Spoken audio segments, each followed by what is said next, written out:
So in the last couple of years, I've had the pleasure of driving a handful of really notable cars. I'm calling today's video Supercar Super Hot Takes because out of the top 10 coolest cars I've ever driven, my number one favorite is always super controversial, and it's always the people who've never driven these cars that disagree with me the most. But if you have had the opportunity to drive any of these cars, I would love to hear your opinion as well. So let's just jump right into it. I'm going to go down the list of my 10 favorite cars that I've driven, and then at the end, I'm going to tell you my very favorite. So I have them written down right here. I put them into ChatGPT, and I asked Chat to rate these cars from best to worst according to a daily driving car or a fun car just to have. And I think you're going to be really surprised where my favorite lands in this category. So the 10 cars that I've driven are Porsche GT3, Porsche GT4, Aston Martin Vantage, Ferrari 488 GTB, Ferrari California T, Ferrari California Pre-T, the McLaren 570S, the Lamborghini Huracan, the Lamborghini Urus, and the Nissan GTR. And that Nissan GTR that I drove actually had 1,000 horsepower. So not only was it a really cool car to drive, but it was tuned and had 1,000 horsepower to the wheel. So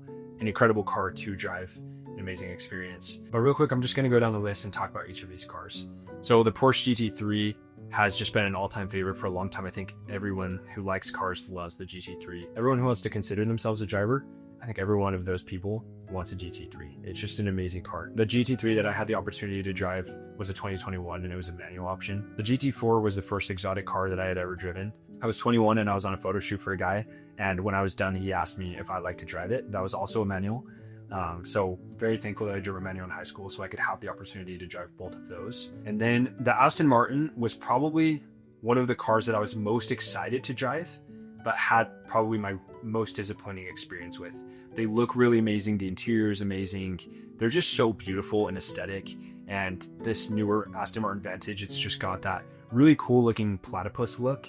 The lights across the back, the shape, everything about it. It was space gray. Just a really, really cool option. When it came to actually driving it just didn't feel quite as throaty as I was hoping it was going to, or even quite as sporty. Still an amazing car. I will say the paddle shifters on that car are probably the most impressive paddle shifters on any car I've ever driven. They're big and they're metal and they're very, very satisfying. So the Aston Martin's a cool car to drive for that reason, but it's not insanely fast. It's just more classy. The Ferrari 488 GTB is honestly the scariest car I've ever driven. Even over the 1,000 horsepower GTR, the Ferrari 488 GTB was just a scary car to drive. I honestly don't even think I ended up flooring it. I don't even think I got the most power out of that car as I could have. The tires were balding a little bit, so it's scary for that reason. And it was also rear wheel drive. Unbelievable experience, very scary. Every single time I punched it, I was surprised. So a really, really cool car to drive, but wasn't quite as grounded as something like a Porsche, and really felt like more of like an 18 to 25-year-old experience rather than more of like a classy, refined, maybe 40-year-old type of vibe that you would want, in that age. Next on the list, we had the Ferrari California T. That thing was honestly, like, as far as Ferraris go, it's not the most impressive on the list, but just like many Ferraris, it had the carbon steering wheel option with the RPMs on the steering wheel, and it was an unbelievable experience. It also had an exhaust, so it sounded really, really cool, and I just really, really loved driving that car a lot. Now the Ferrari California, on the other hand, the pre-California T, it wasn't quite as impressive. I will still say, like, as ugly as that thing is, it's an amazing car to drive. Like, it's comfortable. I think my biggest complaint about it is that it sits really high. It doesn't really feel like you're in like a sports car or a Ferrari. So the McLaren 570S, that was a really cool car to drive because I had some really good friends who rented it for my wife and I for our wedding. So we were able to take that from our wedding. And I think that was the first true supercar that I ever drove. Like the Porsche GT4, I guess you could argue is a supercar, but without a doubt, the McLaren 570S is just a supercar. It's an exotic car, and it was unbelievably fast. It's a twin turbo rear wheel drive, and the specific one that I drove was orange. So being able to drive something that cool looking in that loud of a color was just a really cool, fun experience. And also a random thing about the McLaren that I think has been really cool over any other car I've driven, something you probably wouldn't think about, is I've never seen glass so clear. And obviously, like, you can say like, oh, just clean your car, you know what I mean? Like the other cars you were probably driving were dirty, but there was something different about this car. I remember we were on the freeway on I-15 in Utah, going like 80 or 90, like not too crazy because most of the roads out here are usually 70 or 80.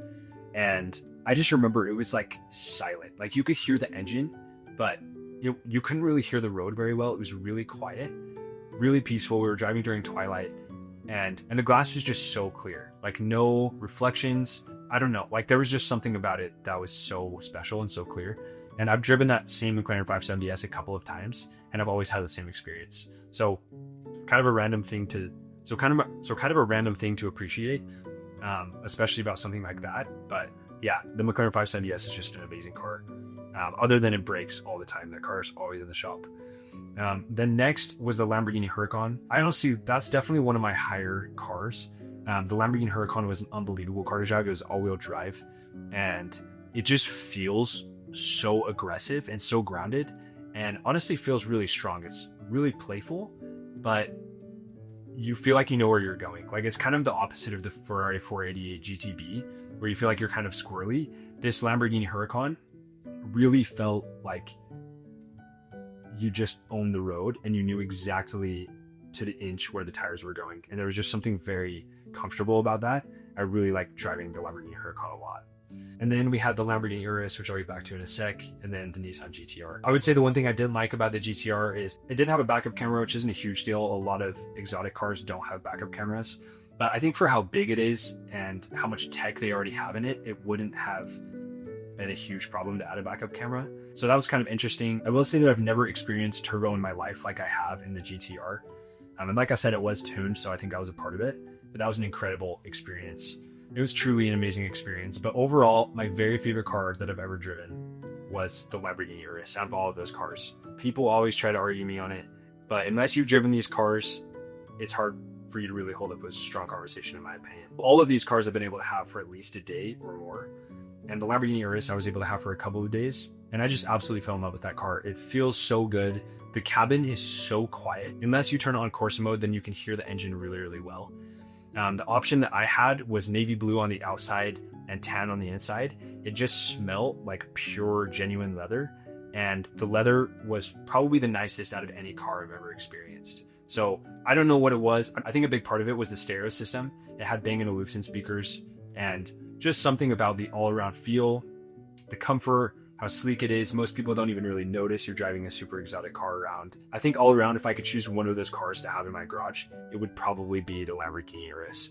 That was just an amazing experience, amazing time. And I think it's 0 to 60 is still like 3.1 or 3.2 seconds. So truly an unbelievable car, and one that I hope to buy for my wife one day. So anyways, that wraps up episode 1 of Supercar Super Hot Takes. If you guys have an opinion on any of these things, obviously be civil, but I would love to hear what you guys have to say. I'd love to have conversations with you guys. If you guys like this video, subscribe, and I'll see you tomorrow.